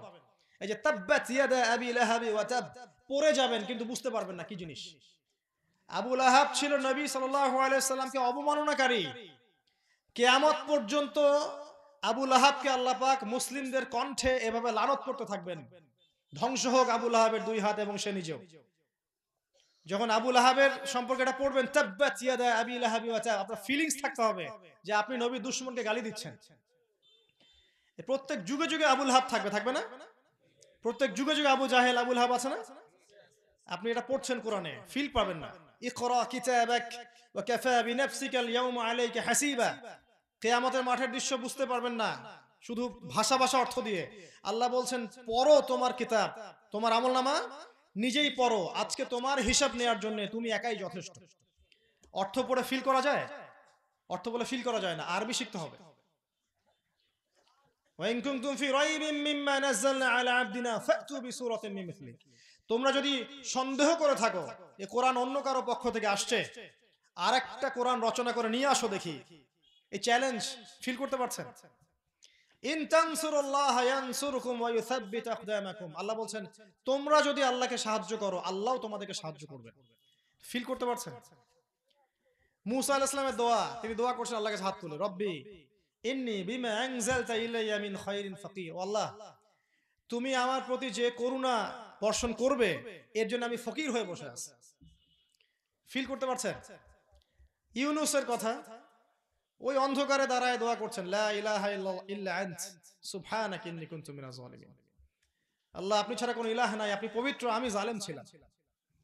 প্রত্যেকটা আয়াত। এই যে ইউসুফ পড়ে না সূরা ইউসুফ, এখন ইউসুফ আর জুলেখার প্রেম কাহিনী বানাইছে, নাউজুবিল্লাহ।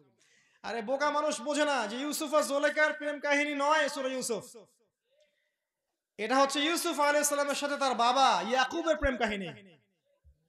ভালো করে পড়ে দেখবেন, এখানে ইয়াকুব তার বাবার সাথে তার সন্তান ইউসুফের যে প্রেম ভালোবাসা এটা বোঝানো হয়েছে। বাচ্চাকে ভাইরা বলছে যে ইউসুফকে আমাদের সাথে দেন, নিয়ে যাই খেলতে।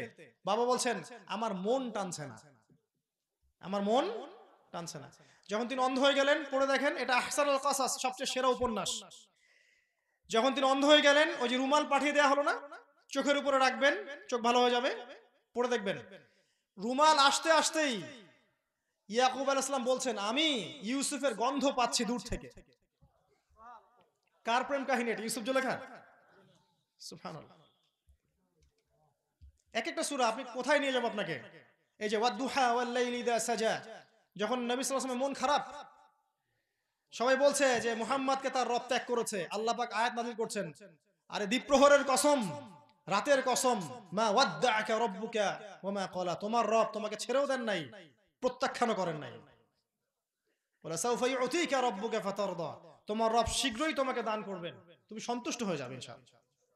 কি আবেগ! আলাম ইয়াজিদকা ইয়াতীমান ফাআওয়া, আমি আল্লাহ কি তোমাকে এতিম পাই নাই, এরপরে তোমাকে আশ্রয় দেইনি? ওয়াজাদাকা দাল্লান ফাহাদা, আমি কি তোমাকে পথভ্রষ্ট পাই নাই, আমি কি তোমাকে হেদায়েত দেইনি? ফাআম্মাল ইয়াতীমা ফালা তাকহার, তুমি এতিমদের প্রতি কঠোর হয়ো না। ওয়া আম্মা সাইলা ফালা তানহার, কেউ হাত পাতলে চাইলে ওকে ফিরিয়ে দিও না। ওয়া আম্মা বিনি'মাতি রাব্বিকা ফাহাদ্দিস, তুমি তোমার রবের নিয়ামতগুলো বর্ণনা করতে থাকো। পরে সূরা জান, আলাম নাশরাহ লাকা সাদরাক, তোমার সদর কি প্রশস্ত করিনি আমি? ওয়া ওয়াদা'না আনকা উযরাক, তোমার পিঠ থেকে বোঝা কি নামিয়ে দেইনি? এই সূরার মধ্যেই আছে ফা ইন্না মা'আল উসরি ইউসরা, ইন্না মা'আল উসরি ইউসরা, নিশ্চয়ই কষ্টের সাথেই কি আছে? স্বস্তি আছে। অবশ্যই কষ্টের সাথেই স্বস্তি আছে। এক একটা সূরা ফিল করতে হবে। আপনি আরবি ভাষা না জানলে, অর্থ না বুঝলে আপনি ফিল করতে পারবেন না। এটা লিখে নেন, আরবি ভাষা শেখা খুব কঠিন কিছু না। বাংলাদেশে একজন বড় আলেম আছেন, যার নাম হচ্ছেন আবু তাহের মেজবা সাহেব, নাম শুনেছেন না? কওমি মাদ্রাসায় যারা পড়েন সবাই তার বই পড়েছে, এসো আরবি শিখি, পড়ছেন না? কোর্স করেন, আরবি ভাষার কোর্স করেন। ইন্টারনেটে অনেক কোর্স আছে, www.understandquran.com এরকম একটা সাইট আছে, এখানে সুন্দর করে কোরআনের কোর্স পড়ানো হচ্ছে। ইন্টারনেটে অনেক কিছু আছে, এগুলো দেখে দেখেও আপনি আরবি ভাষা শিখতে পারবেন। আরবি ভাষা না জানলে কোরআনকে ফিল করতে পারবেন না। আর আমি বলি, কোরআনকে ফিল যতক্ষণ করতে পারবেন না, চোখ দিয়ে পানি পড়বে না। কোরআন বহু হাফেজ তেলাওয়াত করে, তারাবির নামাজে পড়ে না, কয়দিন কান্নাকাটি করছেন বলেন তো?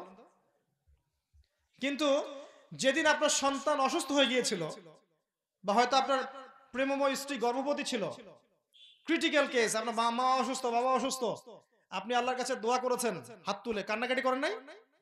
চোখ দিয়ে পানি আসলো কেমন করে? ফিল করেছেন আবেগ দিয়ে।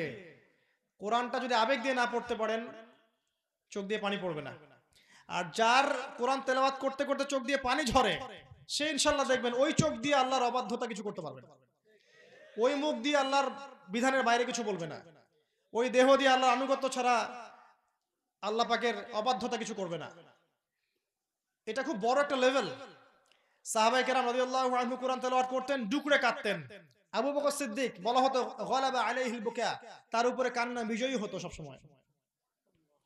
রাসূল সাল্লাল্লাহু আলাইহি ওয়াসাল্লাম যখন কোরআন তেলাওয়াত করতেন, মনে হতো যে এই বুকের ভিতরে ভাত রান্না করার সময় ডেকচিতে একটা শব্দ হয় না, এই শব্দটা তার বুক থেকে বের হতো। যে মানুষের কোনো পাপ নাই, আগেও কোনো পাপ নাই, পরেও কোনো পাপ নাই, যিনি সর্বপ্রথম জান্নাতে যাবেন, যিনি আমাদেরকে বলেছেন আমরা তার ভাই, যিনি হাউজে কাউসার আমাদের জন্য অপেক্ষা করবেন, যিনি একমাত্র ব্যক্তি যিনি সুপারিশ করবেন এই উম্মতের কবিরা গুনাহগার ব্যক্তিদের জন্য, তিনি রাতের বেলা কিয়ামুল লাইল করতেন, কোরআন তেলাওয়াত করতে করতে করতে করতে কাঁদতে কাঁদতে পা ফুলে যেত। আর আমরা তো মাশাআল্লাহ পাপের সাগরে ডুবে থেকেও মনে করছি আমরা জান্নাতে যাব, কারণ লা ইলাহা ইল্লাল্লাহ বলেছি মুখ দিয়ে একবার। ওই যে হাদিস পড়ছে, মান ক্বালা লা ইলাহা ইল্লাল্লাহ দাখালাল জান্নাহ, তাই না? শোনেন, যদি লা ইলাহা ইল্লাল্লাহ মুখ দিয়ে খালি বললেই জান্নাতে যাওয়া যেত, তাহলে প্রত্যেক মুনাফিকও জান্নাতে যেত। কারণ মদিনায় যত মুনাফিক ছিল, তারা কি লা ইলাহা ইল্লাল্লাহ বলে মুসলিম হয় নাই? তাহলে ওরা কেন জাহান্নামে যাবে? আল্লাহ পাক কেন বললেন যে আল্লাহ পাক মুনাফিক এবং কাফেরদেরকে জাহান্নামে একত্রিত করবেন? কেন বললেন? আর মুনাফিকদের অবস্থান হবে একদম অতল তলে, কি জন্য বললেন? মানে লা ইলাহা ইল্লাল্লাহ এটা হচ্ছে হক, ভিতর থেকে হৃদয় থেকে লা ইলাহা ইল্লাল্লাহ এবং মৌখিক স্বীকৃতি না আসলে সে জান্নাতে যেতে পারবে না। শুধু মৌখিক স্বীকৃতি বোঝানো হয়নি, কলবের আনুগত্য বোঝানো হয়েছে। আল্লাহ পাক আমাদেরকে বোঝার তৌফিক দান করুন। কোরআনকে ফিল করতে হবে। এই সূরাগুলো নিয়ে কথা বলতে থাকলে রাত শেষ হয়ে যাবে।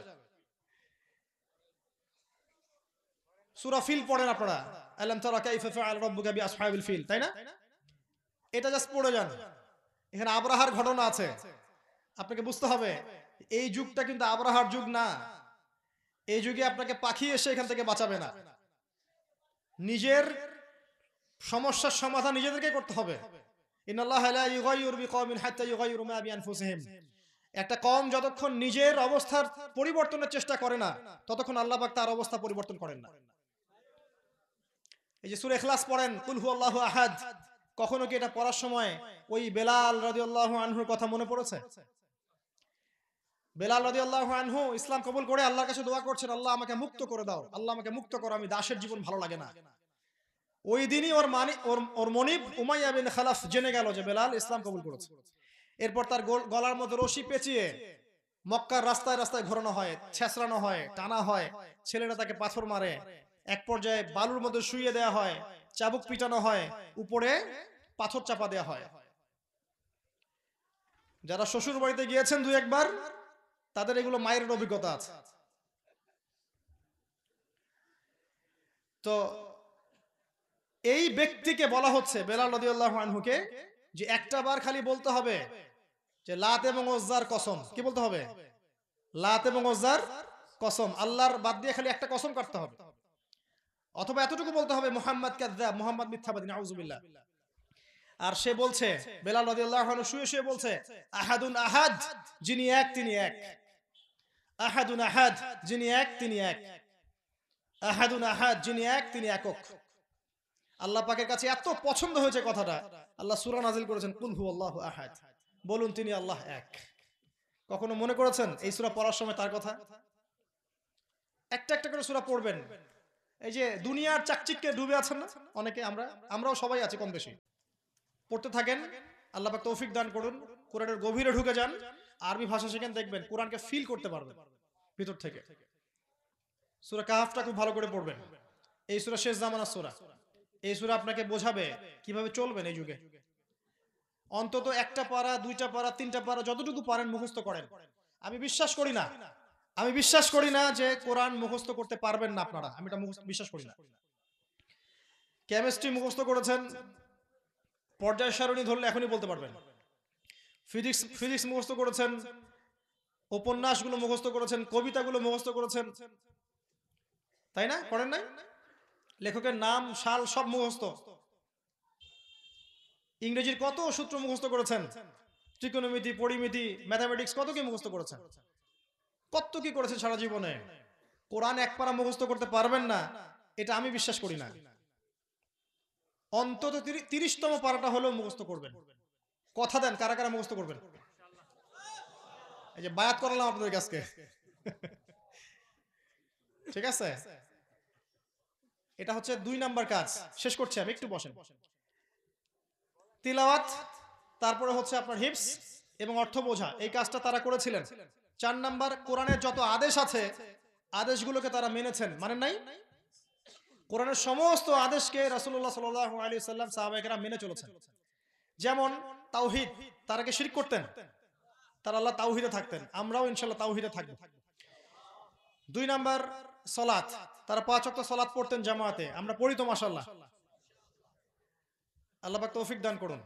বাংলাদেশে 80-90% মুসলিম 5 ওয়াক্ত নামাজ পড়ে না জামাতের সাথে, এটা বাস্তবতা। আমি বলছি বাস্তবতা যতক্ষণ দূর না হবে ততক্ষণ পর্যন্ত কোরআনের আলো ঘরে ঘরে জ্বলবে না, বরং আলো আস্তে আস্তে কমে যাবে ভাই। যাকাত, তারা যাকাত দিতেন না, আমরা এখন যাকাত দিতে চাই না। আমরা বলি যে ট্যাক্স দিচ্ছি তো, যাকাত দেওয়ার কি দরকার? এটা আল্লাহর মালের হক, দিতে হবে। যাকাত কেউ যদি অস্বীকার করে সে কিন্তু কাফের হয়ে যাবে, কুফরি করে ফেলবে। তারা সিয়াম রাখতেন, তারা হজ করতেন, উমরা করতেন, মানুষের সৎ কাজের আদেশ করতেন, অসৎ কাজে নিষেধ করতেন, মানুষকে দাওয়া দিতেন, তাসবিহ তাহলিল করতেন, জিকির আজকার করতেন, ইসলামের প্রসারের ফিকির করতেন, দিন কিভাবে কল্যাণকর হবে, দিনকে কেমন করে এগিয়ে নিয়ে যাওয়া যাবে, এই চিন্তা ফিকির করতেন তারা। আল্লাহ এবং তার রাসূলের আনুগত্য করতেন, আল্লাহ পাকের সব আদেশ মানতেন, নিষেধগুলোকে ছেড়ে দিতেন। এই কাজটা যদি আমরা করতে পারি ইনশাআল্লাহ দেখবেন জাহিলিয়াত কমে যাবে ইনশাআল্লাহ। একই সাথে নিষেধগুলো ছাড়তেন, শুধু আদেশ মানতেন এমন নয়, নিষেধও বর্জন করতেন। শুধু যদি আদেশ মানি নিষেধগুলো বর্জন না করি এটা হবে মুনাফিকি। এটা কি হবে? মুনাফিকি। শুধু নামাজ পড়লেই হবে না, সুদটাও ছাড়তে হবে, ঘুষটাও ছাড়তে হবে, দুর্নীতি করা যাবে না, অন্যের সম্পদ অন্যায়ভাবে লুটপাট করা যাবে না, নিজের ক্ষমতার দাপটে অন্যের উপর জুলুম করা যাবে না, প্রতিবেশীর অধিকার খর্ব করা যাবে না, আত্মীয়তার সম্পর্ক ছিন্ন করা যাবে না, মাদক গ্রহণ করা যাবে না, জিনার ধার কাছেও যাওয়া যাবে না, শিরকের ধার কাছে যাওয়া যাবে না, বেদাত করা যাবে না, এগুলো করা যাবে না। শুধু ভালো কাজ করব এমন নয়, নিষেধ থেকেও দূরে থাকতে হবে। তখন গিয়ে দেখবেন আপনি জাহিলিয়াত কমছে, তার আগে কমবে না। যদি শুধু আদেশ মানি নিষেধ বর্জন না করি তাহলে সুসংবাদ আছে। কি আছে? সুসংবাদটা শোনাই।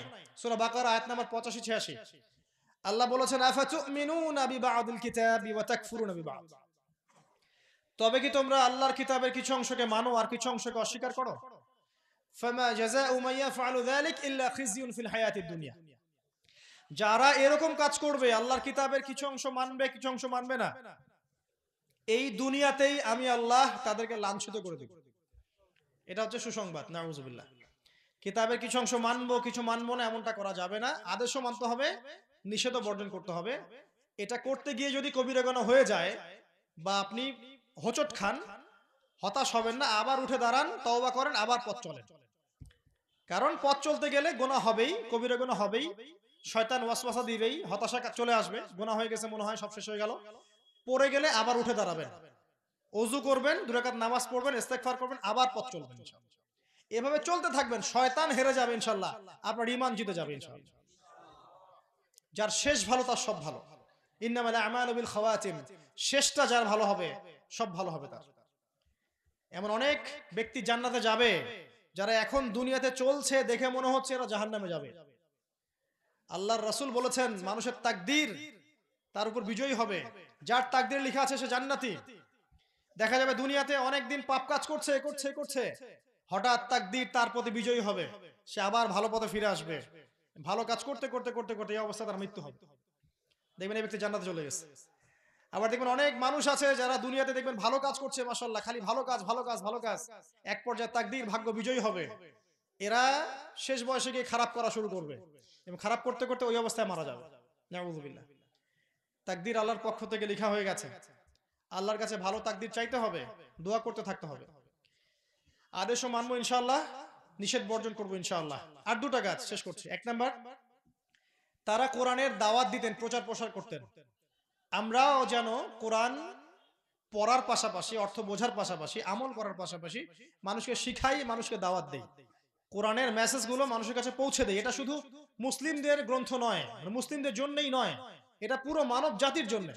অমুসলিমদেরকেও কোরআনের দাওয়াত দিবেন ইনশাআল্লাহ তাআলা। আমি চোখের পানি একদিন বের হয়ে গেছে এই কথা শুনে, যে কিছু জায়গা থেকে ফোন আসছে এবং বলা হচ্ছে যে, ভাইয়া অমুসলিম ছিলাম, আপনার লেকচারে কিছু অংশ শুনে আজকে মুসলিম হয়েছে। তখন মনে হলো যে আলহামদুলিল্লাহ, অ্যাটলিস্ট আমি এই জমিনের উপরে আবর্জনার মতো নেই। কিছু মানুষ অমুসলিম, কিছু মানুষ লেকচার শুনে মুসলিম হচ্ছে। এটা ভালো এই কারণে যে ইসলাম কিন্তু হৃদ্যতার ধর্ম, সৌহার্দ্যের ধর্ম। ইসলাম কিন্তু কখনো অন্য ধর্মের মানুষের উপর আক্রমণ করতে শিখাচ্ছে না, যতক্ষণ না একটা মুসলিম স্টেটকে কোন অমুসলিম আক্রমণ করছে। আমাদেরকে ইসলাম, আল্লাহ রাব্বুল আলামিন কিন্তু আমাদেরকে আক্রমণাত্মক মনোভাব শিখাচ্ছেন না, সৌহার্দ্য, হৃদ্যতা, ভালোবাসা শিখাচ্ছেন। ইসলামের সৌন্দর্য দিয়ে অমুসলিমদের মন জয় করে ফেলা সম্ভব। রাসূলুল্লাহ সাল্লাল্লাহু আলাইহি ওয়াসাল্লামের চরিত্র দেখে বহু মানুষ ইসলাম কবুল করেছে, কোরআনের তেলাওয়াত শুনে বহু অমুসলিম ইসলাম কবুল করেছে। আমরা যদি ঠিক হই দেখবেন ইনশাআল্লাহ তাআলা আমাদের আমল, আমাদের আকীদা, আমাদের চরিত্র দেখে বহু অমুসলিম ইসলাম কবুল করবে ইনশাআল্লাহ আযজা ওয়া জাল্লা। আর কিছু মানুষ আছে যারা কখনোই করবে না, সুম্মুন বুকমুন উমিয়ুন ফাহুম লা ইয়ারজিউন, তারা কখনো ফিরে আসবে না। ওদেরকে নিয়ে আপনার চিন্তা করার প্রয়োজন নাই, কারণ আল্লাহ পাক বলেছেন উলাইকা কাল আনআম, এরা গবাদি পশুর মতো, বাল হুম আদল, বরং তার চেয়েও নিকৃষ্ট। তারা কোরআনের দাওয়াত দিতেন, প্রচার প্রসার করতেন। আমরাও ইনশাআল্লাহ যতটুকু জ্ঞান অর্জন করেছি এর আলোকে আল কোরআনের দাওয়াত মানুষের ঘরে ঘরে পৌঁছাবো, সাথে হাদিসটাও পৌঁছাবো। শুধু কোরআন মানবো হাদিস মানবো না এমন নয়, কোরআন হাদিস দুটা মিলেই চলতে হবে। কিছু মানুষ বের হয়েছে নতুন, এখন নতুন ফিতনা যে কোরআন মানি হাদিস মানি না। তো কোরআন মানি হাদিস মানি না কথা বলার মানে হচ্ছে আসলে আপনি কোরআনও মানেন না। কারণ আল্লাহ বলেছেন আতিউ আল্লাহ ওয়া আতিউ রাসূল, কোরআনেই আছে আল্লাহর আনুগত্য করো, রাসূলের আনুগত্য করো। তাহলে রাসূলের আনুগত্য কোথায় করলেন আপনি? হাদিস না মানলে, হাদিস না মানলে আপনি রাসূলের আনুগত্য কোথায় করছেন? ওয়া মা আতাকুমুর রাসূলু ফাখুযু, রাসূল যা দেন তা গ্রহণ করো। ওয়া মা নাহাকুম আনহু ফান্তাহু, যা থেকে বিরত থাকতে বলেন বিরত থাকো। তো কোরআন যদি মেনে থাকেন তাহলে এই আয়াতগুলো মানবেন না? এটা একটা ফিতনা, এটাকে বলা হয় কোরআন। আল্লাহ পাক এই ফিতনা থেকে আমাদেরকে হেফাজত করুন, আমিন। আর শেষ কাজ তারা যেটা করেছিলেন, রাসূল সাল্লাল্লাহু আলাইহি ওয়াসাল্লাম, সাহাবায়ে কেরাম রাদিয়াল্লাহু আনহুম আজমাইন, কোরআনের যে বেসিক ফান্ডামেন্টাল জিনিসগুলো আছে, লস গুলো আছে, এগুলোকে তারা বাস্তবায়ন করেছেন। মক্কায় পারেন নাই, মদিনায় করেছেন। এবং এগুলোর মধ্য দিয়ে কি হয়েছে? সমাজে শান্তি, শৃঙ্খলা, স্থিতিশীলতা প্রতিষ্ঠিত হয়েছে। তখন কেউ চুরি করতে ভয় পেত, কারণ চুরি করলেই খবর আছে, ধরা পড়লেই হাত যাবে। জেনা করতে ভয় পেত, ধরা পড়লেই 100টা লাঠি খেতে হবে জনসমক্ষে। ডাকাতি করতে ভয় পেত, ডাকাতি করলে ডান দিকের হাত বাম দিকের পা কেটে ফেলে দিবে, ভয় পেত তারা। বিবাহিত ব্যক্তি জেনা করতে ভয় পেত, ধরা পড়লে রজম করে দিবে। কেউ রাসূল সাল্লাল্লাহু আলাইহি ওয়াসাল্লামকে গালি দিতে ভয় পেত, গালি দিলেই খবর আছে। মানে যখন লস গুলো ইমপ্লিমেন্ট করা হয়েছিল ওই যুগে, আমি বলছি ওই যুগের কথা, যখন রাসূলুল্লাহ সাল্লাল্লাহু আলাইহি ওয়াসাল্লাম ছিলেন, সাহাবায়ে কেরাম রাদিয়াল্লাহু আনহুম তারা ছিলেন, এই বিষয়গুলো বাস্তবায়িত ছিল। এই কারণে সমাজের মধ্যে দেখবেন পাপ, দুর্নীতি, অন্যায়, অবিচার, জুলুম এগুলো অনেক কমে গিয়েছিল। হতো না এটা বলবো না, হলেও সেটার সুষ্ঠু বিচার হতো এবং স্থায়ী শান্তি ছিল। এই 6টা বিষয় তারা বাস্তবায়ন করেছিলেন।